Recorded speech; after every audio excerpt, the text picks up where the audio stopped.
샬롬. 오늘은 창세기 23장 말씀을 함께 나눕니다. 벌써 23장까지 왔네요. 1장부터 23장까지 함께 공부하시는 분들은 장제목을 이제 얼추 다 기억을 하실 거라 믿습니다. 우리 1장부터 빠르게 장제목을 같이 한번 복습해 보도록 하겠습니다. 1. 창조, 2. 에덴, 3. 타락, 4. 살인, 5. 아담 계보, 6. 육중한 방주, 7. 물로칠 홍수, 8. 파라라산, 9. 구름 속의 무지개, 10. 열국 백성, 11. 바벨탑 사건, 12. 1 더하기 2 삼복언약, 아브라함의 소명장, 13. 롯과의 분리, 14. 1사4의 동맹, 15. 횃불 언약, 16. 육의 자녀 이스마엘 출생, 그리고 17장 할례 언약, 18장 한 손 들고 한 팔 들고 중보기도, 19. 식구들이 소돔과 고모라에 있었죠. 소돔 고모라 심판, 20. 이방왕 아비멜렉, 21장은 둘이서 하나를 낳지요.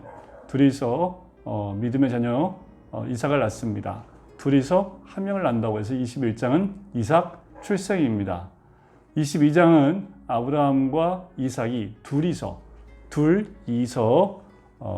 번제로 이삭 번제를 드린 사건이 나오지요. 그래서 22장은 둘이 이삭 번제 이렇게 외웁니다. 자, 22장까지 내용을 잘 기억하셨겠지요? 아브라함의 믿음의 절정은 22장 이삭을 번제로 드리는 사건으로 절정에 이르게 됩니다. 이 시간까지 올 때까지 아브라함이 하나님과 가졌던 언약들을 좀 한번 살펴볼 필요가 있습니다. 총 5번 하나님이 이 아브라함과 이 언약을 맺는 장면이 나와요. 처음에 12장에 1 더하기 2에서 장제목을 삼복 언약으로 했지요.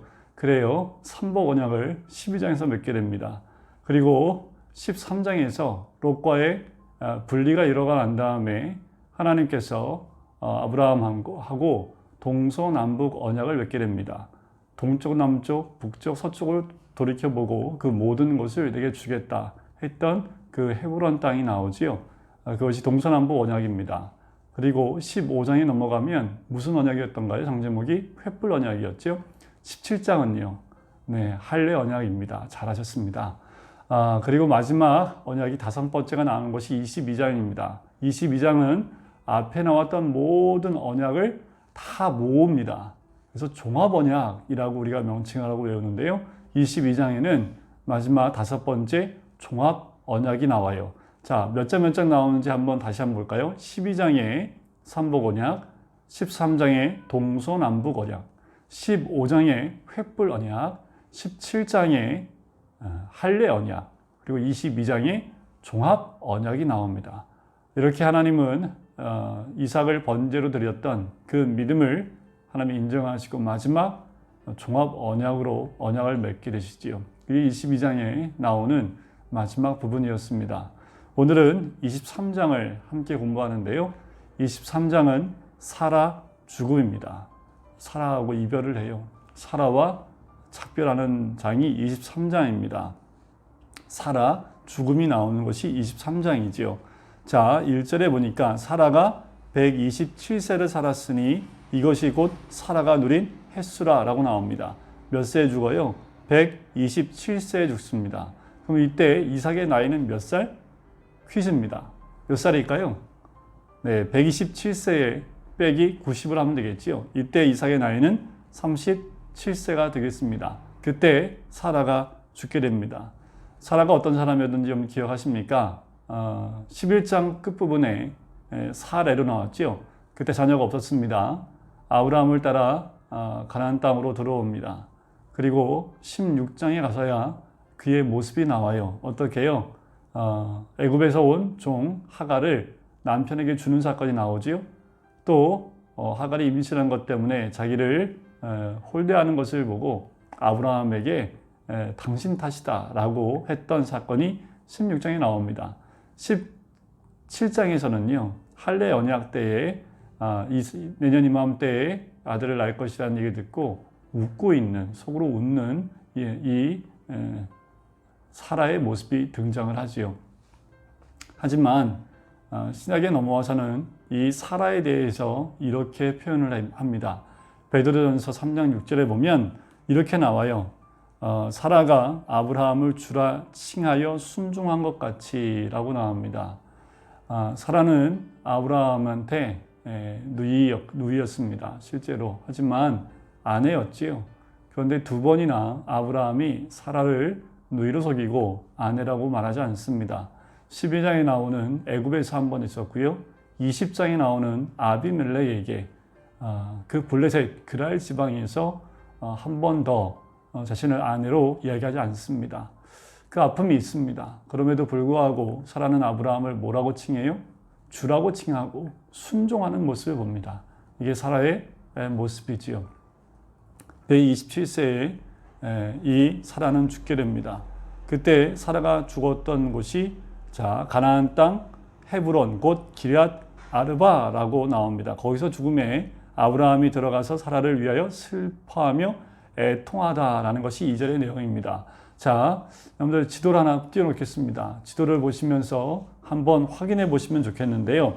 자, 보면 그랄이 나오고, 서해 쪽, 서쪽, 지중해 쪽이죠. 가사에서 동쪽으로 좀 오면 그랄이 나옵니다. 1번이라고 적혀 있지요. 그것은 어디입니까? 이삭이 태어난 장소입니다. 자, 거기서 이제 2번을 보시면 거기는 아비멜렉과 언약을 맺으면서 아브라함이 옮겨오는 곳이 이 브엘세바입니다.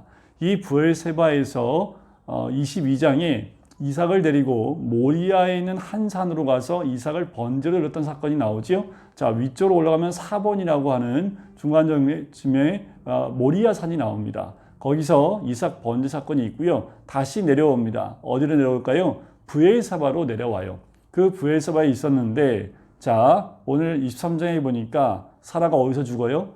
헤브론에서 죽어요. 그러니까 브엘세바에서 있다가 헤브론에 다시 올라갔는데 거기서 이 사라가 죽었다는 것을 알 수 있습니다. 그래서 오늘의 23장의 배경은, 그리고 지역은 헤브론이다 라고 볼 수 있어요. 자, 헤브론에서 사라가 죽게 되지요. 자, 시신은 앞에서 아브라함이 삼재회가 일어납니다. 해적 속에게 말하지요. 그리고 뭐라고 얘기하냐면, 내 아내를 위해서 장지를 구해야 되는데 나에게 땅을 팔아달라라고 부탁을 합니다. 그랬더니 6절 말씀해 보세요. 5절에 보면 해족속이 아브라함에게 대답을 합니다. 뭐라고 6절에? 당신은 우리 가운데 있는 하나님이 세우신 지도자이다 라고 얘기를 합니다. 자, 이 말을 가만히 보면 아브라함이 그 지역에 있는 족속들에게 어떻게 해요? 인정받고 있는 리더라는 것을 알 수 있습니다. 이 아브라함의 리더십은 주변에 있는 많은 족속들에게서 하나님의 세우신 리더라는 것을 인정받고 사는 사람이었다라는 거지요. 그 말은 인정일 뿐만 아니라 존경받는 사람이었다라는 겁니다. 그 어느 때보다 지금 이 시대에 존경받는 리더를 찾기가 쉽지 않은 이 시대, 하나님이 세우신 그 리더, 누가 봐도 존경할 수밖에 없는 리더, 우리 앞 세대에는 믿지 않는 사람들도 존경할 만한 리더들이 있었지요. 그런데 가면 갈수록 이런 존경받는 리더가 사라지고 있는 안타까운 현실입니다. 우리 모두가 하나님이 세우신 리더가 되어졌어요. 믿지 않는 자에게도, 세상 사람들에게도 인정받는 그런 하나님이 세운 리더들이 되시기를 간절히 소원하고, 또 저 또한 그런 리더로 세워지기 위해서 말씀 가운데 세워져 있어야 될 줄 믿습니다. 이 아브라함은 언약을 따라갔던 사람이고 믿음의 절정 가운데 우뚝 서 있는 그 아브라함의 모습은, 하나님께 순종했던 그 모습이 많은 자들에게도 그 모습을 영향력 있게 드러내 보일 수 있었다는 거지요. 이 시대도 마찬가지입니다. 하나님 말씀에 순종하는 사람일수록, 말씀을 따라가는 사람일수록 하나님을 알지 못하는 사람까지 인정할 수밖에 없는 리더십을 보일 수 있다는 거지요. 자, 7절에 보니까 아브라함이 그 해적소에게 향하여 몸을 굽히고, 자, 8절 끝에 보니까 내 말을 듣고 나를 위하여 소알의 아들 에브론에게 구하여, 9절에 보면 그의 막벨라 굴을 내게 주도록 하되 충분한 대가를 받고 내가 소유하기를 원한다 라고 얘기를 합니다. 자, 그랬더니 에브론이 뭐라고 얘기를 합니까? 11절에 보니까 내가 그 밭을 당신에게 드리고 그 속의 굴도 내가 당신에게 드리겠다라고 얘기를 해요. 아브라함은 돈 주고 사겠다고 얘기합니다. 그런데 이 지역 사람들은 그냥 쓰십시오라고 얘기를 해요. 자, 그때 다시 한번 아브라함이 이야기를 합니다. 다시 적당한 대가를 지불하겠다고 얘기를 하지요. 그랬더니 13절에 보세요. 그렇게 얘기합니다. 내가 그 밭 값을 당신에게 주리니 당신은 내게서 받으십시오. 내가 나의 죽은 자를 거기에 장사하겠습니다. 아브라함이 얘기를 했더니 에브론이 15절에 땅값은 은 400세겔이나 그것이 나와 당신 사이에 무슨 문제가 되리이까? 당신의 죽은 자를 장사하소서라고 이야기합니다. 금액을 얘기를 해요. 은 400이라고 얘기를 합니다. 그래서 아브라함이 어떻게 합니까? 16절에 보니까 그 말을 따라서 은 400세겔을 달아 에브론에게 주게 되지요. 자, 이것은 단지 아내를 장사 지내기 위한 그 모습으로만 끝나는 것이 아니라 이곳이 어떤 곳입니까? 이곳이 하나님이 주시겠다는 그 땅이지요. 그러니까 아브라함은 아내의 죽음 때문에 그 장지를 사지만 그 가운데 그 있는 사람들에게 돈을 주고 그 지역을 사서 영원히 하나님의 땅, 자신의 땅으로 이 땅을 선포하는 겁니다. 하나님이 주실 땅으로 선포하고 이 땅을 받는 거지요. 그냥 사용하는 게 아닙니다. 소유하는 거지요. 이런 믿음이 있어야지요. 하나님 주신 그곳을 우리가 사야 됩니다. 점령을 해야 되는 거지요. 여러분들 있는 곳이 어디입니까? 직장, 가정, 만나는 장소, 어느 곳이든 하나님이 우리에게 맡겨진 그런 자로 줄로 재어진 구역이라면 그것을 우리가 소유하실 수 있어야 됩니다. 그것이 값이 중요한 게 아니지요. 그 지역을 또 그것을 줄로 재어진 구역이라고 한다면 그것을 아브라함처럼 소유할 수 있는 믿음으로 선점할 수 있는 그 믿음이 있어야 될 줄 믿습니다. 자, 그랬더니 17절에 에브론에게서 그 굴과 그 밭과 주위에 둘린 모든 나무가 자 이제 해적속이 보는 데서 아브라함의 소유로 18절 끝에 확정됩니다. 이제 바뀔 수 없습니다. 아브라함이 가나안 땅을 하나님 주시겠다 말씀하셨고 이 땅을 통해서 기업으로 이제 자자손손 이것을 축복으로 주시겠다 했던 그 첫 발자국을 이제 아브라함의 소유로 확정되게 됩니다. 아내의 소천과 또 그 슬픔 가운데 일을 하고 있지만 장제를 구하는 것이지만 이것은 하나님의 언약 두 번째 복을 누리기 위한 첫 발자국이었다라는 거지요. 그것을 위해서 자기가 그 장제를 구입을 한 겁니다. 자, 19절에 보니까 그 후에 아브라함이 그 아내 사라를 가나안 땅 마므레 앞 막벨라 밭 굴에 장사하였더라. 마므레는 곧 헤브론이라. 자, 이 헤브론은 2절에 보니까 기랏 아르바라고도 하고요. 또 헤브론이라고도 하는 곳이 이 마므레입니다. 이 장지는 이제 사라를 시작을 해서 아브라함도 묻히게 되고요. 이삭도 묻히게 되고요. 또 그 며느리 리브가도 묻히게 되고요. 야곱도 묻히게 됩니다. 여러분 이 장지는 이제 아브라함의 매장지가 되어질 뿐만 아니라 그 족속 또 가문이 함께 소유하게 되는 그 땅으로 이제 이어져 가게 됩니다. 20절 보세요. 이와 같이 그 밭과 거기에 속한 굴이 해족속으로부터 아브라함의 매장할 소유지로 확정되었더라. 자, 18절 끝에도 확정된지라 20절 끝에도 확정되었다고 얘기하지요.